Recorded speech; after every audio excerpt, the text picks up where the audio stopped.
सबसे पहले शॉर्टकट में आप सभी भाई लोगों को युवा प्रकोष्ठ के बारे में परिचय देना चाहेंगे। देखिए, ये युवा प्रकोष्ठ जो है इसमें युवाओं को तैयार किया जाता है और वो युवा अपने लक्ष्य के लिए अपने लक्ष्य को अचीव करते हैं। यहाँ पे मुख्य रूप से हमारा पर्सनालिटी डेवलपमेंट पेपर है जो कि आज डिस्ट्रीब्यूट भी करेंगे, सभी लोगों के बीच में वितरण होगा। उसमें कुछ टॉपिक दिया गया है, वो टॉपिक ऐसा है जिसको हम फॉलो करते हैं तो लाइफ में बहुत आगे बढ़ते हैं। कहानी वहां से स्टार्ट करते हैं कि विदुर जी थे, तो महाभारत काल में विदुर जी थे। वो पूछे दुर्योधन से, अच्छा दुर्योधन एक बात बताओ कि तुम और पांडव जो है दोनों आदमी एक ही गुरु से पढ़ा, एक ही व्यक्ति से पढ़ा, तो फिर वो जो जितने भी पांडव है सबके सब धर्म के बारे में बातचीत करता है, केवल धर्म का ही काम करता है, और तुम अधर्म का काम क्यों करता है? जब शिक्षक एक ही थे, एक ही थ्योरी पढ़ाया सभी लोगों को, तो तुम थ्योरी भूल गया क्या? तो दुर्योधन जी जो थे वो बोले, जाना भी धर्मम न च निवृत्ति, मैं जानता हूं कि धर्म क्या है, वृत्ति नहीं है, उस तरफ हमारा मन नहीं, इसलिए नहीं करूंगा। और फिर आगे बोला, जाना भी अधर्मम न च निवृत्ति, जानता हूं क्या धर्म क्या है लेकिन छोड़ूंगा नहीं। केनोपि देवेन हृदय तिष्ठोन हृदय तिष्ठेन यथा नियुक्ति तथास्तु करोमि। मतलब कहने का उनका अर्थ ये है कि ऐसा भीतर से लगता है कि कोई व्यक्ति है जो हमको उस काम के लिए करने के लिए नियुक्त कर दिया है और हम कर देते हैं। तो कहने का मतलब हर व्यक्ति जानते हैं कि सही क्या है, गलत क्या है, क्या करना चाहिए, नहीं करना चाहिए, लेकिन आसपास में इधर उधर की भागदौड़ में, आपाधापी में वो क्या होते हैं, भूल जाते हैं। तो वो सारा का सारा टॉपिक जो पर्सनालिटी डेवलपमेंट पेपर में है वो चीज बताया गया है, उसको फील हम लोग करते हैं शाम को जब सोने जाते हैं उस समय एक बार पढ़ते हैं, कौन चीज को हम सही किए हैं उसमें सही टिक लगाना है, जिस चीज को फॉलो नहीं किया उसको गलत टिक लगाना है। वहां पे स्टार्टिंग से आपको है सुबह में सूर्योदय से पहले उठे हैं कि नहीं उठे हैं, वहां से स्टार्ट किया गया है, और अंत में दिन भर का जितना भी रूटीन होता है सारा रूटीन से रिलेटेड है। अगर धीरे धीरे उसको हम इम्प्लीमेंट करते चले जाते हैं तो लाइफ में आप सक्सेस की तरफ ऑटोमेटिक बढ़ते चले जाते हैं। इस प्रकार से बनाया गया पर्सनालिटी डेवलपमेंट पेपर। दूसरा टॉपिक ये है कि युवा प्रकोष्ठ में हर एक भाई लोग को बताया जाता है मेडिटेशन के बारे में।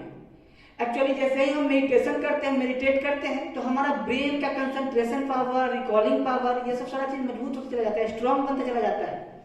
और जिस व्यक्ति का जितना रिकॉलिंग पावर मजबूत होता है और उतना ही किसी टॉपिक को जल्दी याद कर पाता है, एग्जाम में क्वेश्चन का आंसर लिख पाता है।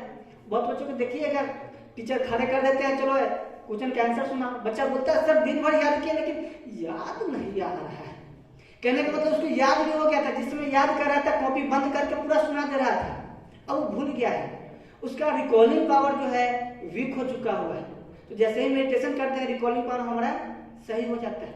उसके बाद मेमोरी होता है। बहुत बच्चे लोग होता है क्या कि टॉपिक अपना पढ़ रहा है कंटिन्यू करके, तो एग्जाम का ऐसा प्रेशर आता है, ऐसा दबाव आता है कि कंटिन्यू 6 घंटा पढ़ रहा है। अब पढ़ते पढ़ते मालूम चले चैप्टर पढ़े थे कि नहीं पढ़े थे, भूल गया। तो कहने का मतलब वो कंटिन्यू तो दे रहा है लेकिन उसका मेमोरी सेव नहीं कर पा रहा है। तो वो चीज मेडिटेशन के माध्यम से डेवलप कर पाते हैं। और भी बहुत सारे पार्ट हैं जो कि मेडिटेशन के माध्यम से डेवलप हो पाता है। तो सभी भाई लोगों को मेडिटेशन सिखाया जाता है जिसके माध्यम से वो लाइफ में बहुत आगे बढ़ सकते हैं। और यहाँ पे कुछ ऐसे एग्जाम्पल दिए जाते हैं, ऐसे बातों को बताया जाता है जो कि आपके लाइफ के लिए बेहतर होता है। तो इन सारी टॉपिकों को युवा प्रकोष्ठ के माध्यम से प्रत्येक संडे को दिखाने का काम किया जाता है। प्रत्येक सप्ताह में 2 घंटे का कार्यक्रम चलता है, शाम में 3 से 5, अभी ठंड का मौसम 3 से 5 है, और होली के बाद फिर हम लोग 4 से 6 कार्यक्रम कर देंगे, 4 से 6 में चलेगा। कोई भी चीज करते हैं उसमें सारा चीज सबसे पहले मेन चीज क्या होता है, आपका भाव होता है। कोई भी काम करते हैं, यहाँ तक कि आप पति पत्नी के भी रिलेशन में है, भाव आप हटा दीजिए, दिल का मैटर वो हटा दीजिए, केवल ऐसे ही कहिए तुम पत्नी मैं पति, काम चलेगा? नहीं चलेगा। भाव जब तक पूर्ण नहीं कीजिएगा संभव नहीं है। इसी प्रकार से विद्या अर्जन करने चलते हैं, शिक्षक से चलिए पढ़ाई करने चलते हैं, शिक्षक को जब तक आप भाव से रिस्पेक्ट नहीं दे रहे हैं तो आपको कुछ नहीं मिल पाएगा, कुछ नहीं मिल पाएगा। सर कितना भी जानकार है, कितना भी थ्योरी दे रहे हैं, कितना भी प्रैक्टिकल समझा रहे हैं, समझ में नहीं आ पाएगा क्योंकि आपका पात्रता नहीं है। आप समझिए ये बता रहे हैं, उनका काम है बताना, हमारा मैटर में आया ना, एक बार पब्लिक में भेंट करा देंगे इनको। तो ये हाल है आजकल स्टूडेंट लोग का, ये हाल आजकल चलता है। वो कह रहे हैं, कहने का मतलब जब तक भाव के साथ उसमें नहीं जुड़ पाते हैं आपका कोई ये नहीं हो पाएगा। किसी भी क्षेत्र में हो, किसी भी क्षेत्र में हो, इसी प्रकार से आपको साधना के क्षेत्र में भी बताया गया है, यहाँ तक कि आपको लाइफ में भी है। बताया जाता है कि एपीजे अब्दुल कलाम थे, पर डे आपको 45 मिनट बीना बजाते थे, मेडिटेशन करते थे और भाव करते थे, इमेजिन करते थे कल्पना के माध्यम से।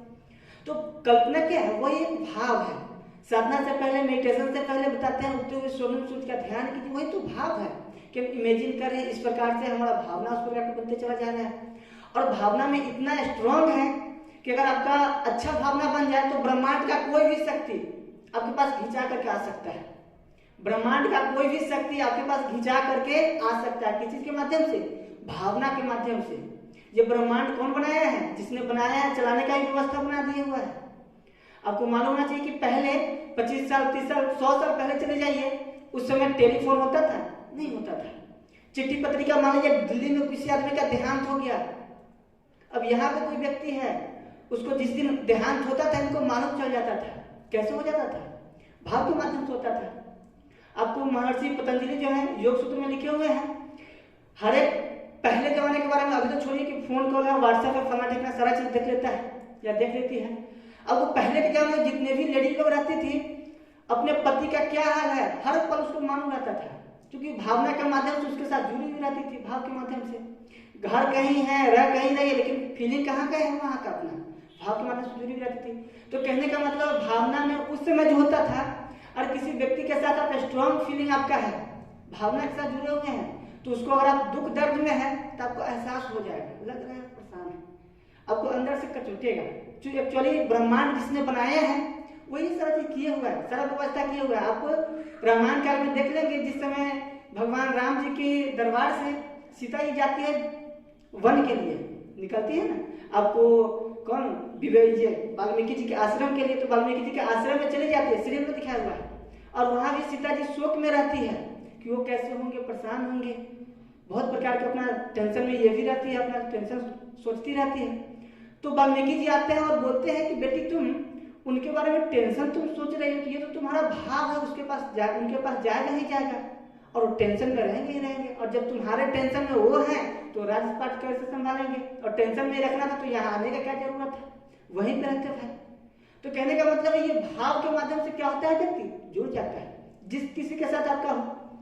तो ये एक बहुत ही बड़ा चीज है। तो आप लाइफ में आगे बढ़ना चाहते हैं, जैसा आप करना चाहते हैं उस प्रकार का पर डे इमेजिन कीजिए। सुबह सुबह जिस समय उठते हैं उस समय आप 2 मिनट समय, आपको हम समझते हैं कि बाथरूम बहुत लोगों को जाना रहता है, बहुत लोगों को नेट ऑन करना रहता है, सुबह सुबह का गुड मॉर्निंग गुलाब भेजना रहता है, वो सब बात का मैटर 2 मिनट बाद कीजिएगा, उसमें पहाड़ को नहीं टूटने वाला है। लेकिन 2 मिनट आप जरूर इमेजिन कीजिए कि हमको लाइफ में कैसा बनना है, कैसा बनना है, क्या करना है। जैसे ही आप इमेजिन कीजिएगा उस समय आपका क्या होता है, सुपर चेतन मन जो होता है वो काम कर रहा होता है। और जैसे ही वो आप इमेजिन करते हैं, वो ब्रह्मांड से उसका पदार्थ सारा चीज खींच खींच करके आपके पास ले आता है, और आप लाइफ में आगे बढ़ते चले जाते हैं। यही तो मेन चीज है, मेडिटेशन में भी यही किया जाता है। और यहाँ तक ही नहीं, आपको एम्स का जो डॉक्टर है वो भी रिसर्च करके बताया हुआ है कि आपको समाधि में होता है, समाधि में आपको 3rd स्टेप जिसको बोला जाता है, 3rd स्टेप में जैसे ही जाते हैं तो बॉडी के माध्यम से हार्मोन रिलीज होने लगता है, और जो चीज हम चाहते हैं, जो भी एंजाइम हम चाहते हैं बॉडी में, वो चीज मिल जाता है। यहाँ तक ही नहीं, अब ब्रह्मांड से भी किसी चीज को खींच सकते हैं, वो समाधि में जाने पर होता है, जिसके लिए कि आपको 10-10 साल, 15-15 साल इसी लोग साधना करते हैं तब समाधि में जा पाते हैं। और सुबह में 2-3 मिनट का जो समय होता है, हर व्यक्ति समाधि में ही रहता है। 2-3 मिनट का जो समय है, हर व्यक्ति समाधि में ही रहता है। उस समय जैसे ही उठिएगा, अचानक आपका लक्ष्य का ध्यान नहीं रहेगा, लक्ष्य क्या है हमारा, तो याद करना पड़ता है। जैसे ही याद लक्ष्य होगा, फिर आपका खत्म हो गया, समाधि आपका खत्म तब है, तब आपका मन ब्रेन काम करने लगा। तो उसके लिए थोड़ा मेहनत करना पड़ता है, कुछ दिन दिमाग लगाना पड़ेगा। उसके बाद सुबह सुबह उठिएगा, आपका ध्यान रहेगा, इमेजिन कीजिएगा क्या चीज हमको लाइफ में करना है, उसके अनुसार चलते चले जाइएगा। हम अपना पर्सनल एग्जाम्पल बता रहे हैं। हम मैट्रिक में थे तो पापा जी ऐसे ही मतलब छठा सपना को बता रहे हैं, पापा खैनी खाते हैं, अभी तो छोड़े नहीं है, बोलते भी नहीं है, क्योंकि अभी बोलेंगे 2-4 टमाटा खींच देंगे हमको। तो सुबह सुबह अपना उठेंगे 3 बजे, अपना खैनी लगा रहे हैं, कंबल में अपना घुसे हुए हैं। हम भी उठ जाते थे, अब क्या करें, अब खैनी का दौर लगता था तो उठ गए। पापा बोलते थे नीति तो आपका जमीन में तो ज़्यादा है नहीं, इतना जमीन तुम्हारे पास है कि बेचियो को माटियों घूम मोड़ के खाएगा तो पेट उठना ही भरने वाला खैनी लगा रहे हैं। उससे भी पेट उतना ही भरने वाला है। मैंने कहा सही, तो पढ़ना पड़ेगा तुमको, अच्छा से पढ़ेगा, नौकरी लगेगा या फिर बढ़िया से कमाएगा, तभी पेट चलने का जुगाड़ टेक्नोलॉजी का व्यवस्था हो पाएगा। नहीं तो हमारे पास इतना जमीन नहीं है कि जा करके साग भूसा या फिर गेहूं चावल होगा उससे तुम्हारा पेट भर जाएगा। आज तो 10-10 बीघा जमीन है, वो भी ऐसे ही रह रहा है बेचारा, फटेहाल में है।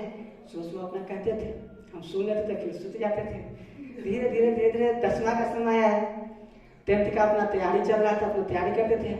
और उस समय एक बुक था, ये भारतीय प्रकाशन का गाइड की जारी अपना की, तो बहुत ही बढ़िया उसका होता है बिहार बोर्ड तैयार के लिए। तो उसके पीछे में लिखे हुआ था, मतलब उसका पिछले साल जो, मतलब इस साल एग्जाम में 2022 का 2021 में कितना नंबर का गाइड से टकराया था। और हम पर डे सुबह में 3 बजे उठ जाते थे, 7 बजे 8 बजे पर डे मोबाइल को अपना ऑफ करके अलार्म लगा करके सो जाते थे और 3 बजे उठ जाते थे। सबसे पहले उस नंबर को देखते थे। हम सोचते थे संस्कृत में हमारा 86 नंबर आया तो बड़ी मजा आता है। सर भी देखते कहते वाह 86 नंबर लाया है, तो सोचते थे। मैथ में जितना रहता था उस प्रकार से सोचते थे और इमेजिन करते थे कि हम स्कूल में टॉप रह रहे हैं, इस प्रकार से इमेजिन करते थे। सुबह अपना उस समय ये सब जानते थे नहीं थे, गुरु जी का बुक नहीं पढ़ते नहीं जानते थे, लेकिन इतना करते थे, मालूम नहीं कैसे करते थे और सोचते थे कि 70% प्लस मैट्रिक में नंबर ले आना है। और उसके अनुसार अपना प्लान मान करके अपना चलते गए और मैट्रिक में इतना अच्छा नंबर आया कि 74% नंबर आया। और इतना तक कि क्लासरूम में, मतलब जिसको हम बगल में बैठते थे, एक थे सूरज जी, उनके बगल में बैठते थे, बहुत लंबे थे, हमसे भी इतने लंबे भी, तो उनके बगल में बैठते थे। हमसे क्लास में बहुत तेज थे। मैथ में उनके बगल में पढ़ने बैठते थे, सर आते थे 7 बजे से क्लास है तो 7:30 में सर आते थे। आधा घंटे तक जितना भी क्वेश्चन है हम उसे सोल्व करते थे। देखिए जब बन नहीं रहा है, अच्छा देखिए तो यहाँ गलती अपना हेल्प हो गया उधर से। और जब फाइनली रिजल्ट आया, मालूम चला कि वो हम 3rd नंबर पे, हम 1st नंबर कोचिंग में हुआ है। तो कहने का मतलब है ये सब भावना काम करता है। इंटर में भी पापा हमको हमेशा बोलते थे कि मैट्रिक में जितना नंबर आया वो तो गया, उससे कुछ नहीं होने वाला। अब जमाना आ गया इंटर का, बिहार पुलिस का लेता है, इंटर पे लेता है, मैट्रिक वाला चला गया। अब इंटर में तुमको मैट्रिक ऐसा नंबर आ जाता तो बढ़िया रहता है। अब फिर हम सोचते थे भाई मैट्रिक कितना, कम से कम मैट्रिक से 1% ऊपर आता तो काम चलेगा, उससे कम आएगा तो पापा ही गुस्सा आ जाएंगे। अब फिर अपना इमेजिन वही सब करते थे, उसी प्रकार से खूब मेहनत करते थे। और फाइनली मालूम चला रिजल्ट आया 75% आया। तो कहने का मतलब ये भावना होता है, जैसा भाव आप कीजिएगा उसके अनुसार आपका क्या होता है, आप बनते चले जाएंगे और बढ़ते चले जाएंगे। ये चीज बहुत बढ़िया है, इमेजिन आप सभी लोग करेंगे, जिसके माध्यम से आप लाइफ में बहुत आगे बढ़ सकते हैं।